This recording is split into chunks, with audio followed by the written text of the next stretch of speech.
दरिया तीनों। मेरा पति कैसा है?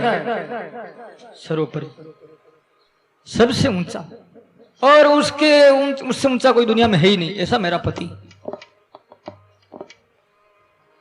दरिया तीनों लोग में ढूंढा सब ही था,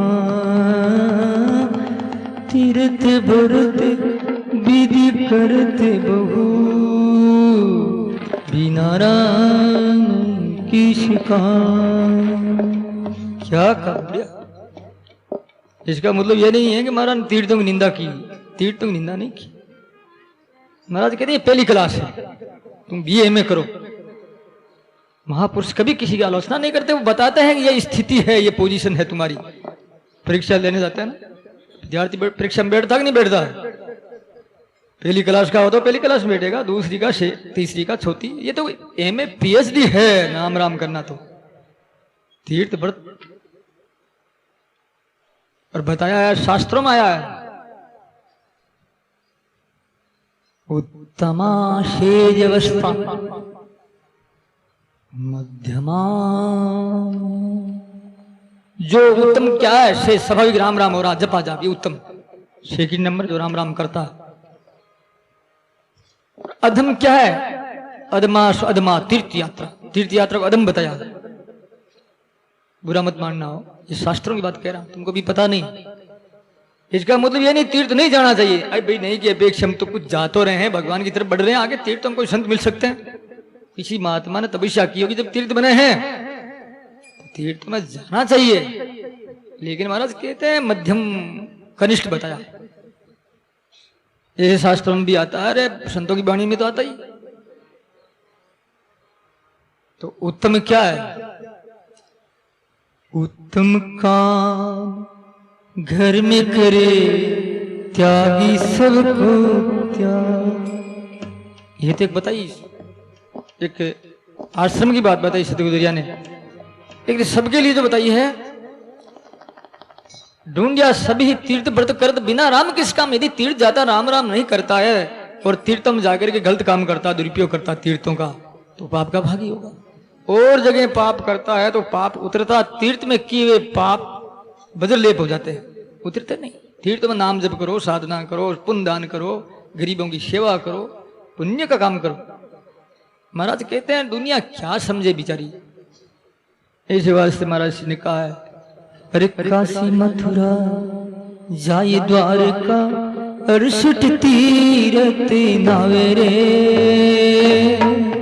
काशी मथुरा जाए द्वारका, 68 तीरथ नावे, 68 तीरथ नावे। अरे सतगुरु बिना सुधि नहीं कोई, गुरु बिना सुधि नहीं कोई। फिर गोता खावे रे दुनिया, धर्म भूले बुराई। हाथ में राम सकल गट भीतर, हाथ में राम जाके सुधि नहीं पाई रे दुनिया, धर्म भूले बुराई।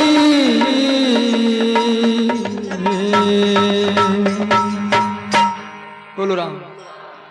कितने प्यारे शब्द। दुनिया काशी मथुरा जाई द्वारका, 68 तीर्थ नावे, और सदगुरु बिना सोधी नहीं कोई, फिर गोता खा। गुरु बिना मार्ग कहाँ है भाई? मार्ग नहीं मिलता सही, इसलिए सदगुरु की आवश्यकता है। ऐसे संत के पीछे तीर्थ घूमते हैं। तीर्थ तो कहता है कोई आवे और कोई संत स्नान करे, मैं पवित्र हो जाऊं। गंगा जब भगवान विष्णु के चरणों से विगलित हुई, निकली, बहुत रोई। भगवान विष्णु बोले, गंगा क्यों रो रही है? हे प्रभु, आपका वियोग क्षीण कैसे हो? सेकंड नंबर, पापी लोग मुझ में नहाएंगे और मुझे पाप नहीं बना देंगे तो मेरी दशा क्या होगी? भगवान बोले, चिंता मत कर, संत लोग आएंगे, पहुंचे हुए महापुरुष तेरे में स्नान करेंगे, तेरे पापों को संत धोएंगे। जगत का पाप तो तू धोएगी और तेरा पाप संत धोएंगे। ये भगवान ने कहा। इस वास्ते सजन होना संत चाहिए, कपड़े से संत नहीं। संत एक स्वभाव से होगा, साधना से होगा। जो साधना करता रात दिन भजन में लगा हुआ, वो संत है। ऐसे वैसे संत नहीं होते, वो संत भजन में लगे। संतों की महिमा भगवान के बराबर तुलना की शास्त्रों ने, और कहीं कहीं तो बढ़ करके बता दिया। संत झगड़ा नहीं करते। अब भगवान के तो कितना लफड़ा है, कोई बाहर ही नहीं आते हैं, कईयों को मारते हैं, कईयों को बुचकारते हैं, कईयों को पालते हैं, क्या क्या करते हैं। करना पड़ता, बड़ा आदमी तो करेगा ही भैया, जिम्मेवारी होती है उनकी। तो राम की तो जिम्मेवारी है, भगवान की तो अवतार लेते हैं, राक्षसों का श्रृंगार करते हैं।